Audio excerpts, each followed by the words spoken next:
Welcome to Her Life Unscripted podcast, inspiring burnt out, stressed out, and stretched thin women to embrace the unscriptedness of life.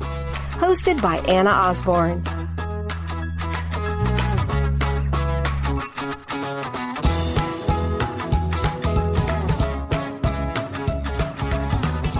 Hello, ladies. Welcome to Her Life Unscripted, episode 77. I am your host, Anna Osborne, and I am so excited to be here with all of you today as we are moving into the winter months, into fall, and being able to just kind of slow down together and spend some time closing out this year. So, to bring you guys up to speed, as those of you that follow the show on a weekly basis know, there was no show last week. And it was because I took my own advice and I listened to my body when I was sick, and I did not try to squeak out an episode when I was sick. So, it's been kind of a wild and crazy past couple of weeks. As you guys know, I have kindergartners, which means they are bringing home every germ, every bacteria, every little sniffle and cough. And so I caught their cold about 2.5 weeks ago, and slowly it got worse. And then I lost my voice for about 3 days, which for those of you that have that happen on a regular basis, it is just an interesting dynamic in life when you have no voice. And for whatever reason, every time I get a cold now, it not only becomes a sinus infection, but I also lose my voice. So after about this cold of 10 days, I am finally getting my voice back. I got a sinus infection, so I had to start treating that. So I have just been under the weather for almost, 2.5 weeks now. And I am so just committed to the show and having it be consistent and just something that we can just all count on a weekly basis. And I kept thinking, oh, well, today's the day. I'll feel like I have enough energy. I'll feel like I have a voice that will last more than a minute, and I'll record a show. And sure enough, that day would come and it just wasn't going to happen. And so I thought about, what happens if I record the show and you guys can tell that I am absolutely sick and not taking care of myself and pushing through and doing all the things that we talk on the show to not do, right? Which is the opposite. We want to teach ourselves to be able to slow down, listen to our bodies, listen to what we need. And I just felt like it was going to be really just inconsistent with what I'm working on and what I'm encouraging all of you guys to work on, which is just to embrace life with whatever it's throwing at you and to remove these expectations of perfection or fear of disappointing people and just say, you know what, there's not going to be any show. So that is why there was no show last week. And here I am, and I'm on the mend, and my energy's coming back, and I'm just feeling a lot better. So all in all, I'm glad that I waited. And I do have to say there's some actually funny things that kind of came out of being sick. Like I said, I lost my voice for about 4 days. I had no voice for about a day and a half and could only whisper. And the other times it was just kind of just squeaking out whatever I could and then almost like panting for breath because I was so winded from doing that. But what I learned is that when I am whispering at my house, for whatever reason, my husband thinks that because he can't hear me, that I also can't hear him. So I would whisper something to him and he would shout back. And it got to be absolutely comical because here I am whispering, hey, do you mind grabbing me some water? And he's literally shouting back, oh, did you want some water? It was so ridiculous to where my kids and I are looking at him like, why is he shouting? And my 5-year-old son actually became this great interpreter where I would lean to him and I would whisper something saying, hey, can you ask Dad for some water? And he would say it in a normal voice, and then my husband would respond in a normal voice. So I have no idea what this phenomenon is, but apparently when there is people whispering to him, he also believes that because he can't hear them so well, he needs to shout back. And I did ask him, when you go to a movie theater and somebody's whispering to you during the middle of the movie, do you shout back? Because I'm intrigued by this. So for whatever reason, that was a wonderful phenomenon that was happening around our house last week. But here we are together. We're slowing down. It is the month of November. And as you know, on the podcast, we have monthly themes that follows us through the month. So I want to kind of do a little housekeeping and get you guys up to date. There are lots of things going on right now in my business, in my practice, and it's just an exciting time of reflection and change. And so you guys will be noticing those changes, and I'll kind of announce them to you after the first of the year. So once we hit our January shows, I'll kind of update you guys to those things because they'll be live, they'll be rolled out, and it'll all kind of make sense. But just so you know, in the meantime, if you start to see little tweaks or variations of things around Her Life Unscripted, don't be worried. The show's not ending. The show's not changing. It's all really staying the same. It's just some peripheral things that are changing that'll all blend in together. And like I said, that will all make sense in January. We're going to finish out the month of November with our weekly shows. And then in the month of December, I'm going to go on hiatus, which honestly has been kind of a nice thing to know that I can take a break for a month and work on some things kind of behind the scenes and then be able to come back with this refreshed energy. So we did that in September as we were gearing up for the Shine Retreat.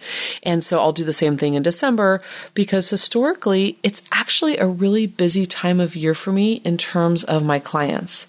I think that when I first started out in this business, I was led to believe that the holidays were a time where therapists just kind of sat around and twiddled their thumbs.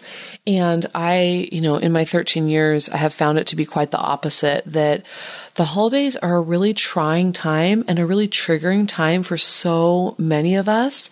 And, we get kind of given this idea that the holidays are this time of connection and healing and coming together.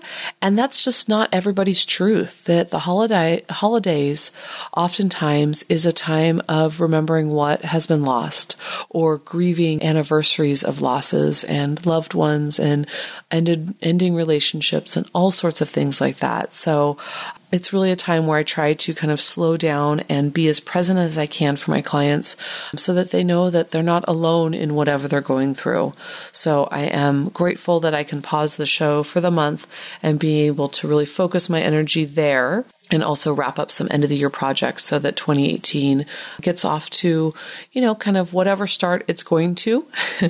If I look back kind of over the year and think about kind of how 2017 started, I think similar to many of you, it was a very rocky start in many ways. And it's been a very, very trying year for myself and so just masses of people. And so being able to kind of put 2017 to a close and also look towards 2018 with a level of openness and healing and those sorts of things. So that is the plan for the rest of the month.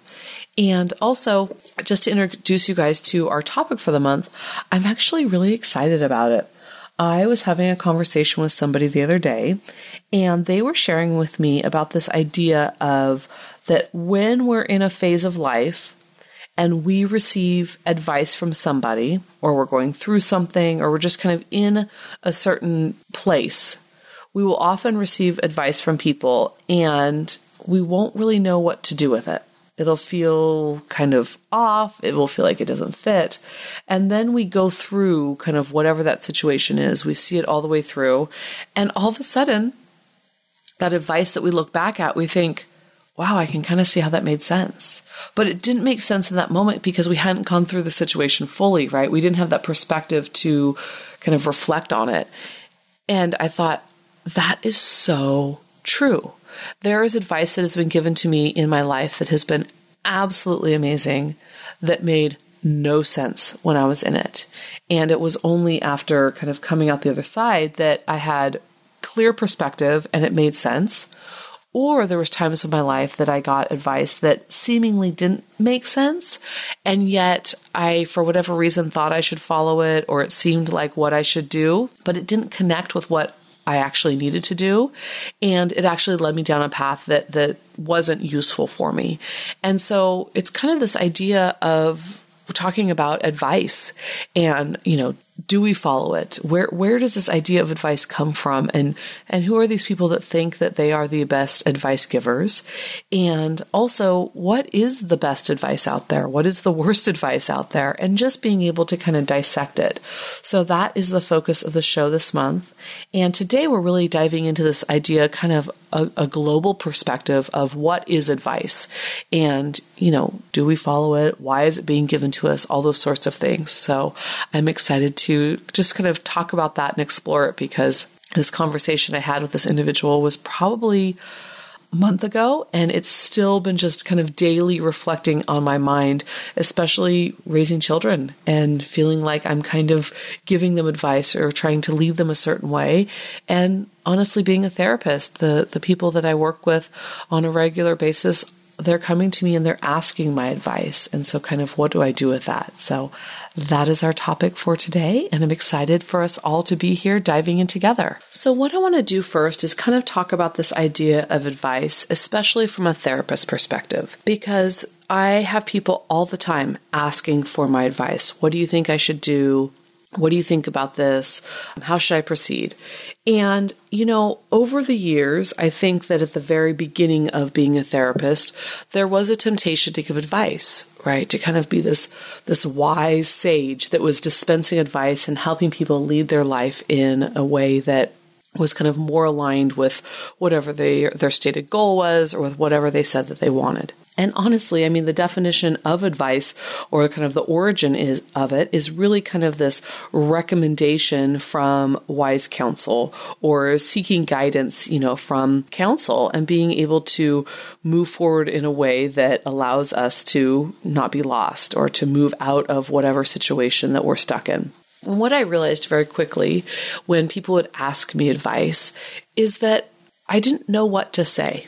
Because I knew, even though as a therapist, I know very, very intimate details of people's lives, and that is a huge honor to be on the journey with them when they are going through some of their deepest and darkest struggles. And although I may know things about them that they've shared, that they haven't shared with anybody else in the world, that doesn't mean I know them in the full context or the full capacity of who they are in the world. I get a sliver of it. And oftentimes it's a beautiful sliver, right? It's vulnerable and hard and courageous work. But for me to offer advice, or to say that I know what is best for you in this moment, what I soon realized is I didn't know what was best for them, right? Is that I wanted to be able to help them learn to be able to figure out what's best for them, by reassuring them that they have a place of deep wisdom or inner, intuitiveness. And so what I felt, honestly, at the very beginning when people would ask my advice is kind of inept, right? Is how are these people coming to me and asking me advice, and I don't know exactly what to say. And then I also realized that there was a big trap associated with advice, is that if people asked my advice and I willingly gave it, and it was great advice, right? It really turned out well for them, is that they would then become dependent on us, me, our relationship for advice. They were turning external for this advice rather than being able to turn inward. And so it would create this dependency that wasn't fair for anybody, because it was setting them up long-term to not have the tools they needed to be able to answer their own questions. Or if I gave them advice, what I thought was great advice, and it turned it out to just blow up in their face, right? It was horrible advice. Then they wouldn't trust me. They would think that I didn't really know them, or I didn't have their best interest in heart, which is not the truth. I absolutely have their best interest in mind. And so I realized I can't be giving advice. And so instead, what I had to do was be able to work with people to be able to slow down and sometimes find acceptance in the, most difficult of times when they wanted to create movement but felt stuck. And also being able to help them turn inward to really notice what was happening on a physical and emotional level when they thought out different scenarios, or when they kind of thought about the path they wanted to take, so that they could start using their emotional and physical cues as a way to help lead them down a path that was really true to them. And so that was a huge learning lesson for me. And I think that part of it also comes from my own, just upbringing, is I was and continue to be a pretty poor advice taker. I don't really like unwarranted advice. When I say something and you've got somebody telling you what you should do, drives me absolutely crazy. And I try to be mindful of that. I know I am not by any means perfect. Sometimes I'll ask, do you want my input? Is it okay if I offer something so I can share a perspective? But I try and ask permission. But again, I'm not great with it. And I think also, when it comes to parenting, our kids are always asking us for advice and trying to honor that request, right? It's a courageous thing to ask somebody for advice because you're essentially asking for help, but also not creating a sense of dependency for my children. I want them to be able to problem solve situations and to kind of take in information and those sorts of things. And, being able to think a few steps ahead. I have a dear friend who, she's a great friend and a great mom and just a great person. And she says that, her greatest wish for her kids is that she'll teach them the ability to think 2 steps ahead and really to just be a discerning consumer, to be a thoughtful thinker, is that when they are going through something or somebody tells them something, that they ask a few questions. They don't just take it at face value, right? They get more information. And I just think that's a beautiful thing to be able to teach our children, to help them think a few steps ahead and learn to be their own advice givers. So, like I said, I've always been bad at taking advice, and I tend to be the figure it out on my own. I need to go through the situation in order to fully learn from it. I'm very, very bad at learning from other people's mistakes. I think that I'm getting better at it as I get older, but it's definitely a relative statement. It is not it's not something I do effortlessly. And so that piece is something that, when this person told me about this idea of advice, it really struck me. Because I have been given lots of advice in my life. I've been given lots of advice in my life, and there's portions of it that I didn't understand until I was out of whatever I was going through. So it's just an interesting question. And I encourage you guys to kind of ask yourselves too about this idea of advice. And do you give it readily without being asked? Is there ways that you need to slow down your offering of advice? Or the opposite, right? Do you take advice too easily? Are you looking to others to guide you rather than being able to look to others to help teach you how to listen to yourself and be your inner guide? So, do you follow it? Do you disregard it? Do you get overwhelmed by it? I think that's actually another phenomenon that I see a lot is people that ask for advice. They don't typically just ask one person. They ask lots of people. And so at the end of the day, they've got 20 different people that have given them advice. They've gone online, they've researched, they've asked an online community, they've asked friends, they've asked family, and then they sit back and their head is absolutely spinning because they don't know which direction to take because they have too much advice. They have too many perspectives. So kind of what category do you fall in? And what about this idea of people giving you advice? Have you gotten advice in your life that you've disregarded only later to find out it was really good advice? Or have you gotten advice in life that you absolutely followed because you thought it was the best thing ever, only to find out it was taking you down a path that was not the right one for you? So I'm interested in it. I would love to hear your guys' feedback. You can always email me to anna@herlifeunscripted.com. I'm happy to be able to answer your guys' questions there. And also, be able to kind of share them on the show as well.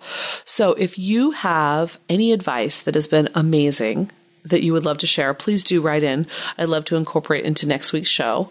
And also, if you have horrible advice that you've gotten and that you either stayed away from or you accidentally followed, I'd love to hear that too.